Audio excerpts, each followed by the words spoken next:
Hello, I'm Mrs. Neill, and this is lesson number 16, Proportion in Triangles. If you remember, we've been talking about triangles being similar. So what we're going to do is we're going to look at proportions within a triangle. And we've got 3 theorems for today. The first theorem, I call it side splitter, and I'm going to give you 2 examples of that theorem. Our second theorem is a transversal theorem, and you will have 2 examples of that. And the third one is the triangle angle bisector theorem, and 2 examples of that one. So let's go ahead and start. If you do need to stop the video to copy down the diagram or to copy down the theorem, please do that. So the side splitter is basically what it says. You have a line right here, and it's going to intersect 2 sides of the triangle. If you notice, this line is intersecting this side right here, and this line is intersecting that side right there. And this line is also parallel to another side of the triangle. So this line right here is parallel to this side. How do you know? If you see these little arrows right there, that arrow means those 2 lines are parallel. We learned that back several chapters ago. Okay, so if it intersects the sides and it's parallel to another line, another side of the triangle, then it's going to divide the 2 sides proportionally. So basically what you're going to have is you're going to have AD over DB is proportional to AE over EC. So you're going to have this side over this bottom side equal to this top side over this bottom side. So let's go ahead and look at an example. We can put all sorts of numbers on here and make it a numerical equation, also solving it with some algebra too. So right here I made this side X and this side 16. This side is 5 and this side is 10. So here's our proportion right here. What I like to do is write it out, how I'm going to set it up, because there's more than one way to set up these triangles. And I'm going to set it up the top side over the bottom side. Notice I did top over bottom. There's more than one way to set these problems up. This is just one of the ways that I'm choosing to do it. So the top number, which is going to be X, over the bottom number on the side is 16. Now come over here. The top side is 5, and then the bottom side is 10. Remember, when you solve a proportion, you cross multiply, and I'm going to get 10x, and then cross multiply, and 16 times 5 is 80.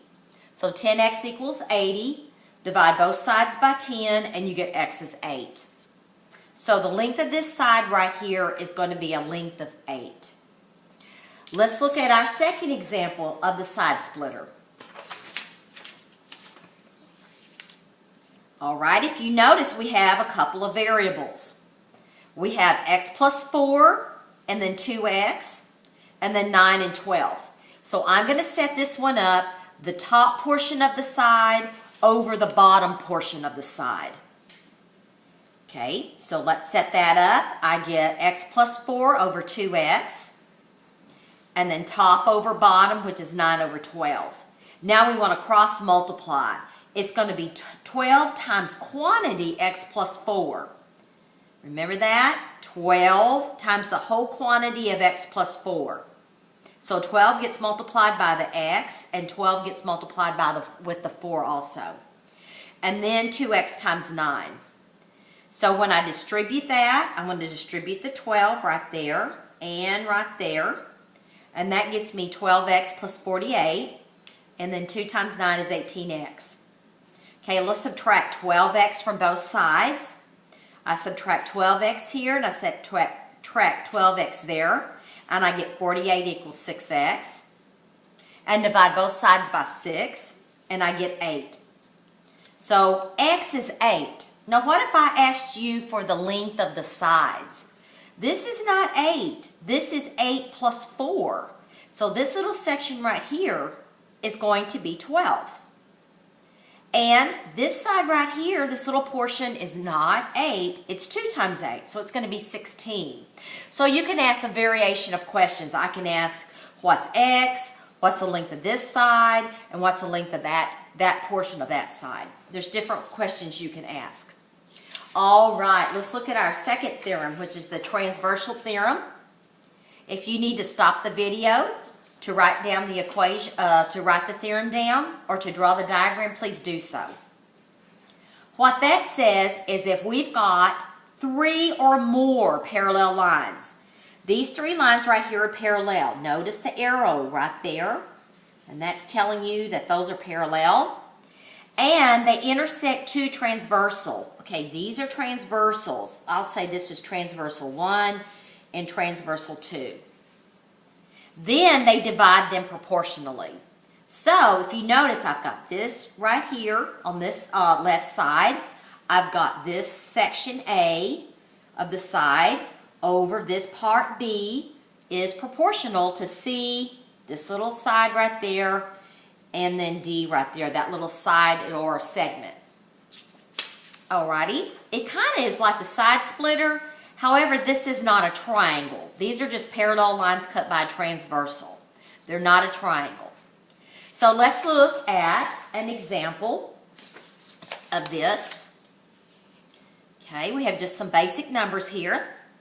And the way I'm going to set mine up, like I said, there's more than one way to set this up. But I'm going to go top over bottom. The top portion over the bottom portion is equal to the top portion over the bottom portion. So I'm going to go top over bottom. That's how I'm going to set this up. So let me show you how I did that. I did 4 over 6 is equal to 5 over x. And then remember, you cross multiply. I'm going to cross that way and get 4x, and cross that way and get 30. Right there. I'm going to divide both sides by 4, and I get x equals 30 over 4. And now I want to reduce that. I can either reduce it to 15 over 2 or 7.5. Either way, it doesn't matter to me. A lot of times you'll see it written as a decimal there if it's not repeating. So that is our first example there. Now, what if I take this diagram and I rotate it and I'm going sideways?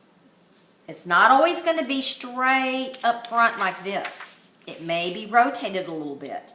So our next example is going to be rotated.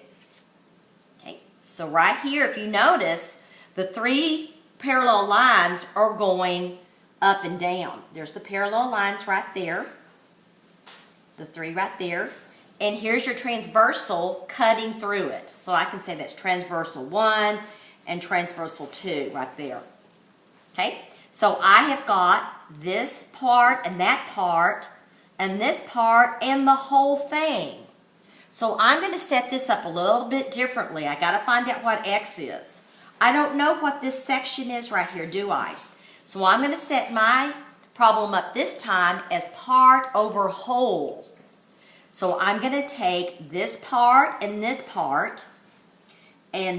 whole. What's my whole side over here? 8 plus 12?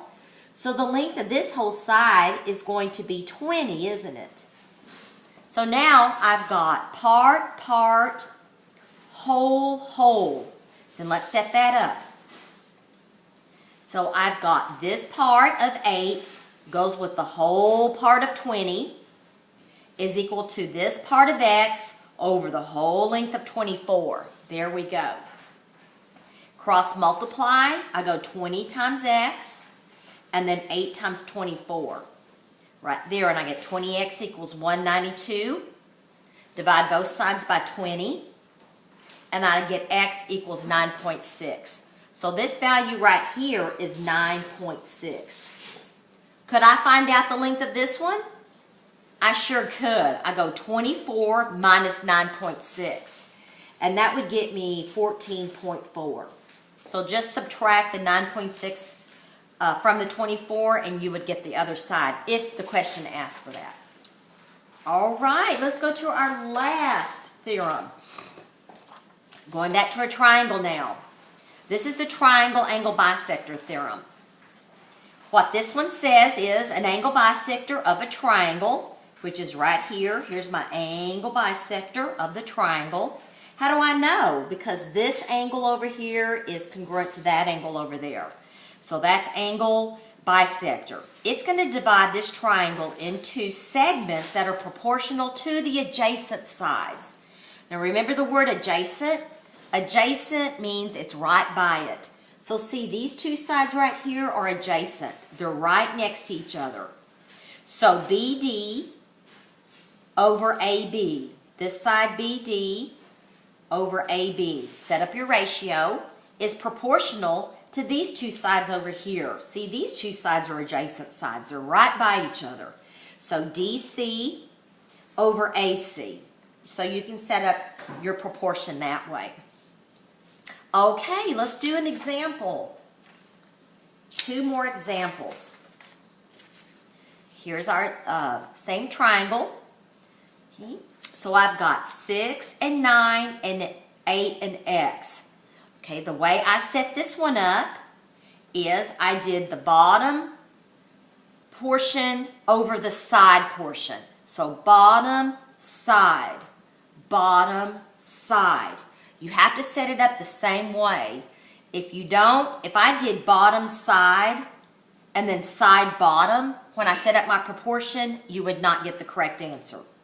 So what I'm doing, I'm putting the bottom number first. That's going to be on the top of my ratio, 6. And then the side number, which is 9. Okay, now the bottom number again on this, on the overall here on this side is 8. And then the side portion is X. So you need to set it up the same way each time. If you don't get the right answer. Cross multiply, 6X. 9 times 8 is 72. There you go. Divide both sides by 6, and I get X is 12. So the length of this side right here is 12. All right, let's do one more. This is our final example that we're going to do today. All right, have a little more algebra in this one. If you notice, this side is 4, and this side is X. This is 6, and the length of this whole thing right here is 6. How did I get 6 minus X right there? Let me cover this up. If this is 6, then that's X. What is the length of this other little segment right there? Okay, let's look at this. What if this was 4? How would I get the length of this over here? Wouldn't it be 6 minus 4, and this length would be 2? Yes. What if this length was 1? Wouldn't it be 6 minus 1, and I would get 5 for this length over here? Yes, I would. So this length right here is 6 minus whatever I get over here, which is X. And the way I'm going to set this one up is side over bottom. So I'm going to go this side over the bottom side, bottom number. So let me set this up. Side over bottom equals this side over that bottom. See how I set it up? Okay, so let's cross multiply. I'm going to cross this way, and I get 6X, and cross that way, and I get 4 times quantity, 6 minus X. Okay, then I want to distribute this right here. So that gets me 6X equals 24 minus 4X. Okay, let's add 4X to both sides, and that will get me 10X equals 24. Divide by 10, and I get X is 2.4. So this side, this little portion right here is 2.4. Can I find out what this is? Yes, I can. 6 minus 2.4. And let's see, what's that going to get me? 3.6 is my answer right there.